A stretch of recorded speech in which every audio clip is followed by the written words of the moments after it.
Hi all, നമുക്ക് ഇന്നൊരു 90s versus 2K കിഡ്സിനെ പറ്റി ഒന്ന് സംസാരിച്ചാലോ. ഒരു ടോക്സിക് ഗ്രാൻഡ് പേരൻസ് തൊട്ട് ഒരു ടോക്സിക് വർക്ക് ലൈഫ് വരെ ബാലൻസ് ചെയ്തിട്ടുള്ള വ്യക്തികളാണ് 90s കിഡ്സ്. അതേസമയം ആരെയും പേടിക്കാതെ അച്ഛനെയും അമ്മയും വരെ കൊല്ലാൻ വരുന്ന അല്ലെങ്കിൽ വളരെ വീരവാദങ്ങൾ അടിക്കുന്ന കുട്ടികളാണ് 2K കിഡ്സ് എന്ന് പറഞ്ഞാൽ നിങ്ങൾ വിശ്വസിക്കുക? എക്സ്പ്ലെയിൻ ചെയ്യാം.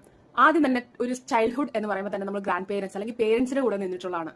ഇപ്പൊ അതേസമയം മിക്കയിടത്തും ന്യൂക്ലിയർ ഫാമിലിയാണ് അല്ലെ. ചിൽ വൈബുള്ള അച്ഛനും അമ്മയും നിന്ന് വളർന്ന കുട്ടികളാണ് 2K കിഡ്സ്.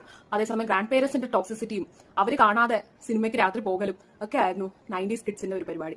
ഞാനിപ്പോൾ പറയുന്നത് ഒരു ലേറ്റ് 90s ആണ്, ഒരു 1992 ഒരു 1999 വരെയുള്ള കുട്ടികളുടെ കാര്യമാണ് പറയുന്നത്. ഇനിയിപ്പോൾ ടീച്ചേഴ്സിന്റെ കാര്യമോ, സ്കൂളിൽ പഠിക്കുമ്പം വളരെ രാജ്യദ്രോഹമൊക്കെ ചെയ്ത കുറ്റം പോലെ ഇൻസ്പെക്ഷൻ വരുമ്പോൾ ബോഡി കംപ്ലീറ്റ് ആയിട്ട് ചെക്കപ്പ് ചെയ്യുന്നു. നമുക്ക് എയർപോർട്ടിൽ നമ്മുടെ ബാഗ് സ്കാൻ ചെയ്യുമ്പോൾ ഉള്ള ടെൻഷൻ പോലാണ് നമ്മൾ സ്കൂളിൽ ഒരു മൊബൈൽ ഫോണോ അല്ലെങ്കിൽ ഒരു ലിപ്സ്റ്റിക്കോ അല്ലെങ്കിൽ എക്സ്ട്രാ ഒന്ന് ഒരുങ്ങിയിട്ടുണ്ടെങ്കിൽ നമ്മൾ പേടിക്കുന്നത് അല്ലെ. ഒരു ലിപ്സ്റ്റിക് കണ്ട് കിട്ടിയാലോ കറക്റ്റില്ല കഞ്ചാവ് ബാഗിൽ വെച്ചിട്ട് വരുന്ന പോലെയാണ് അവർ നമ്മളെ ട്രീറ്റ് ചെയ്യുന്നത് അല്ലെ. അതുപോലെ തന്നെ വീട്ടിൽ ഹസ്ബൻഡുമായിട്ട് വഴക്കിട്ടിട്ടുണ്ടെങ്കിൽ അതിന്റെ ഫ്രസ്ട്രേഷൻ മൊത്തം തീർക്കുന്ന ടീച്ചേഴ്സിനെയാണ് നമ്മൾ ഫേസ് ചെയ്തിട്ടുള്ളത്. അതേസമയം 2K കിഡ്സിന്റെ അടുത്തോ ഈ പരിപാടിയും കൊണ്ട് നടക്കോ? വില്ലാളി വീരർ എന്ന് പറയുന്ന ടീച്ചേഴ്സ് ഒരു വഴക്ക് പറഞ്ഞിട്ടുണ്ടെങ്കിൽ നെക്സ്റ്റ് ഡേ തന്നെ പ്രിൻസിപ്പളുടെ റൂമിൽ അവർ കയറി ഇറങ്ങേണ്ടി വരും. എനിക്ക് അങ്ങനെ ഒരു റൂംമേറ്റ് ഉണ്ടായിരുന്നു. ആൾ പറഞ്ഞത് എന്താണെന്ന് വെച്ചാൽ ഫസ്റ്റ് പീരീഡ് തന്നെ വാഷ്റൂമിൽ വിട്ടില്ല എന്ന് പറഞ്ഞ് ആ കുട്ടി കംപ്ലൈന്റ് ചെയ്തു. നെക്സ്റ്റ് ഡേ കുറെ അപ്പോളജി ലെറ്ററും കാര്യങ്ങളൊക്കെ സബ്മിറ്റ് ചെയ്തിട്ടാണ്. അപ്പൊ ആ ഒരു ടീച്ചർ എത്രത്തോളം കുട്ടികളെ ഭയന്നിട്ടാണ് അവർ പഠിപ്പിക്കുന്നത് അല്ലെ. പേരൻസോ ടോക്സിസിറ്റി എന്താണെന്ന് ഏറ്റവും കൂടുതൽ 90s കിഡ്സ് അടിച്ചിട്ടുള്ളത് അല്ലെ. നമുക്ക് കുറെ കാര്യങ്ങൾ പേരൻസ് പറഞ്ഞു തന്നത് അത് അപ്പാടെ വിശ്വസിച്ച് ലോകത്തോട്ട് ഇറങ്ങുമ്പോൾ ഇതൊന്നും അല്ല റിയാലിറ്റി എന്ന് മനസ്സിലാക്കുന്ന കുട്ടികളാണ് നമ്മൾ.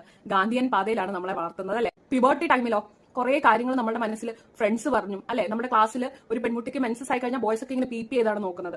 എന്തായിരിക്കും അവിടെ, എന്തായിരിക്കും അവരെന്താണ് ബാഗിൽ നിന്ന് എടുക്കുന്നത് എന്നൊക്കെ വളരെ ചിന്താഗതികളാണ്. അന്ന് അവർ രാത്രി തലപൊക്കിഞ്ഞ് ചിന്തിക്കും എന്തായിരിക്കും. പക്ഷെ ഇപ്പോഴത്തെ 2K കിഡ്സോ വളരെ ലാഘവത്തോടെ ഫ്രണ്ടിൽ വന്നിട്ട് ചോദിക്കും, എന്താണ് നിനക്ക് മെൻസസ് ആയോ, ഞാൻ വാങ്ങിയിട്ട് വരണോ സാനിറ്ററി നാപ്കിൻ.